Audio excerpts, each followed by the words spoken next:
Je m'appelle Paul Gillard, je suis photographe. Aujourd'hui, j'aimerais vous présenter un GPS photo de la marque Solmeta. Il s'agit du GeoTagger N3.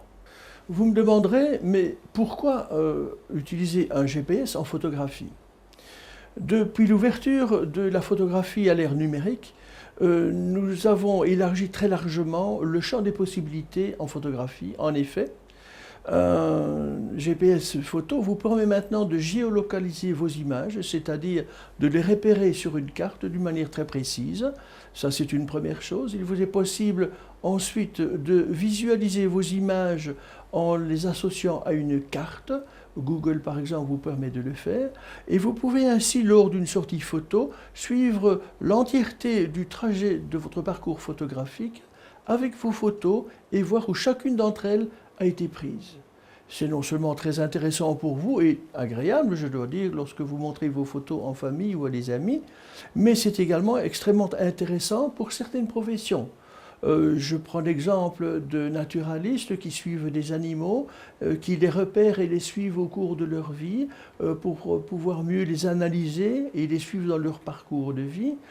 Il est possible de retourner aux endroits où les premières prises de vue ont été faites grâce aux coordonnées géographiques que l'image contient et de vérifier s'il y a eu une modification dans l'habitude de ces mêmes oiseaux dans cette localisation bien précise. L'appareil dont il est question est donc le Solmeta GeoTagger N3. Le voici. C'est un appareil miniature.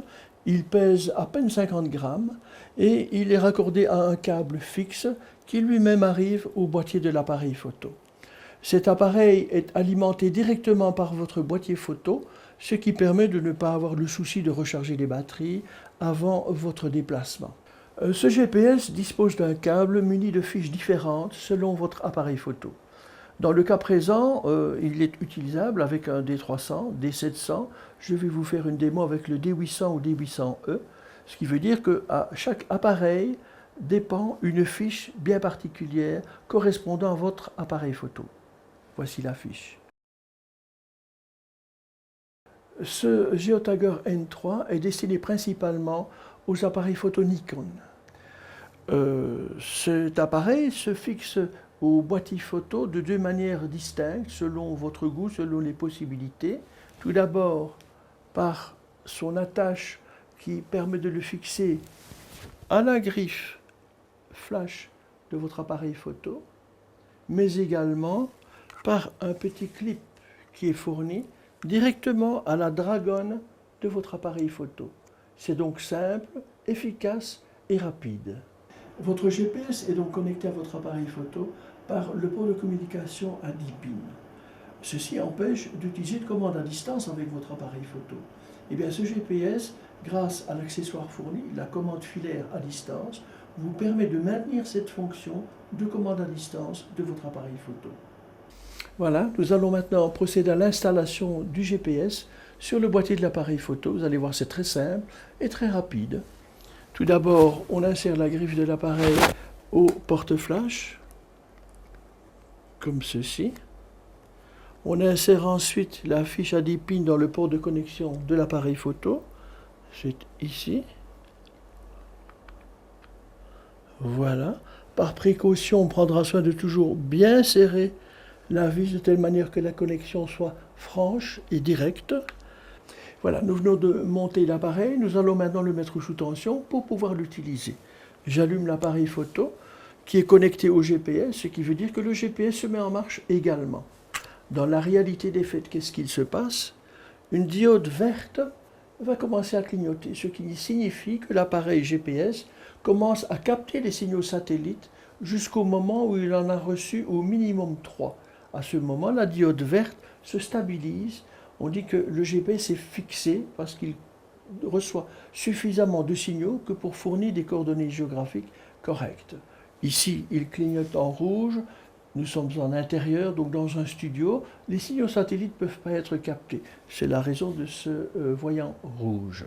Alors, si la diode du GPS clignote, l'appareil photo n'est pas en reste. En effet, son petit icône GPS dans l'écran de contrôle, dans l'écran supérieur de contrôle, clignote également en indiquant que le GPS est en attente de réception des signaux satellites et de la fixation de ces satellites. Cette opération peut durer à peu près une trentaine de secondes lorsqu'on démarre le GPS à froid.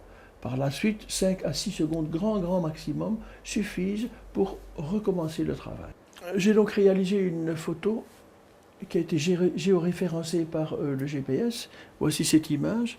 Alors, en demandant à vérifier les coordonnées qui ont été introduites dans l'image, nous voyons ici la latitude, ça a été fait en Belgique, donc nous sommes dans la latitude nord, 50 degrés et 40 secondes, 132, longitude, est 5 degrés, 10 minutes, etc. Nous avons également l'altitude et l'heure universelle. Visualiser l'image sur l'appareil photo ainsi que les coordonnées géographiques où l'image a été prise est une chose, mais les voir sur un écran d'ordinateur d'une manière quasi automatique est encore beaucoup plus intéressant. Voyons tout de suite comment cela se passe. Nous allons donc maintenant, comme évoqué tout à l'heure, visualiser certaines de ces images directement sur Internet via un programme qui s'appelle GeoSetter.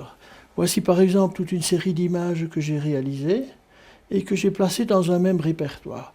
Prenons par exemple cette image. Je vais demander à GeoSetter, que voici, d'afficher par Google directement mon image là où elle a été photographiée sur le terrain. Voici donc la carte qui s'est affichée. Notre photo se trouve ici et la voici représentée là. L'écran nous indique la direction dans laquelle l'image a été faite, mais la carte nous montre aussi que j'ai réalisé d'autres photos dans cet endroit, une ici, une là, là et encore là.